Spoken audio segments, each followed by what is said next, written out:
Let's take a look at Nico Collins. You're going to see him here at the bottom of the screen. Nice little one-step stretch. You got the wipe at the top of that release point. Gets upfield, turns inside, makes the catch, and continues downhill for a nice gain. This is a guy you've got to wrap up after the catch, because if you just try and deliver a little hit like that in your shoulder, yeah, good luck with that. You got to hold on to that, man. He does a nice job of stair-stepping the route downfield. Nice long step right there, like he's going to accelerate, and then breaks right inside. Collins is on the same page with his quarterback CJ Stroud on this red zone play. He's at the top of the screen. Does a good job of getting up the seam and indicating that he's open here. And if Stroud saw the leverage clearly enough and acted soon, he would have been able to complete this pass.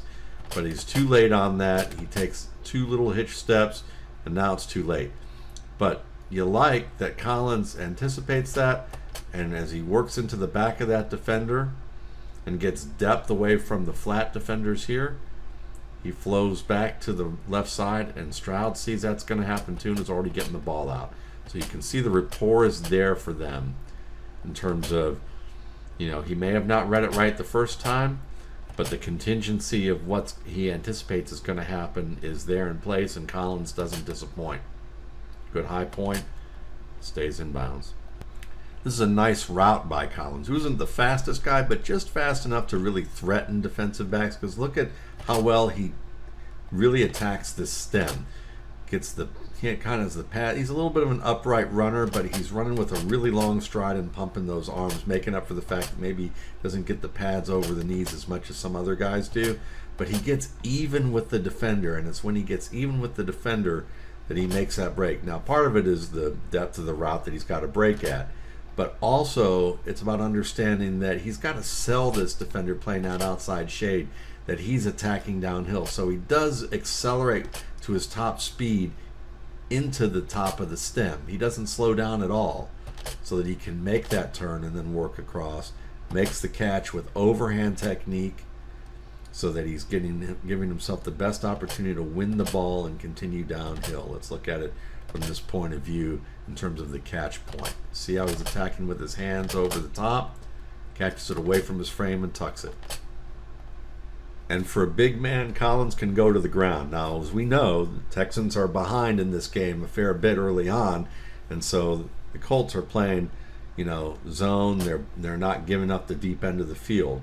But you see here that Collins does a good job, you know, a little bit of that one-step stretch outside in to attack the leverage, gets downhill, works that vertical, and then breaks inside. And look at that extension for the catch. Underhand catch, laying out for it. Look at that. Very good play. And he doesn't land on the ball. Catches with his hands and turns himself away from the ball so he doesn't go over the top of the ball so much. And really, I'm showing you nothing but in cuts, you know, really in this game for the most part. But whether it's an in cut where the break is further out and he has to dive for the ball, or whether it's in stride, or whether it's right on him early at the break point, you can see that he's prepared to make the catch at any spot here, and that he's a physical player who's going to pull through reaches and wraps and get extra yards. Let's throw in a little bit of Tank Dell in here, because this is important. When you have a guy on the opposite side who's explosive, who can run by you either before the catch as a route runner, or after the catch in tight space here and transition that tightly downhill, you know, some of that dynamic, that helps you as a possession-oriented or possession plus receiver in the way that Collins is. And like I said, Collins can make people miss too, as well as break tackles. Here's a slant, runs right through that reach to the lower body, reach to the upper body, forces the defender to slide down and drag. Again, you can't just reach and pull. You've got to really wrap a guy up when it comes to Collins' game here. Look at it one more time from here. Nice work in stride.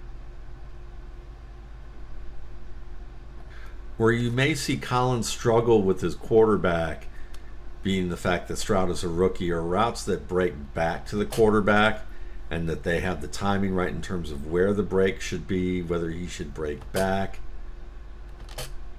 And you can see they're not on the same page in the opener here. But routes breaking across the field, slants, in cuts, digs, should do well. Hooks, hitches, comebacks, curls, maybe not so much. Even so, you can see that Collins is more than capable of running some of these routes and making some tough grabs here. Slips out of his break here, comes back, low throw with the defender over his back.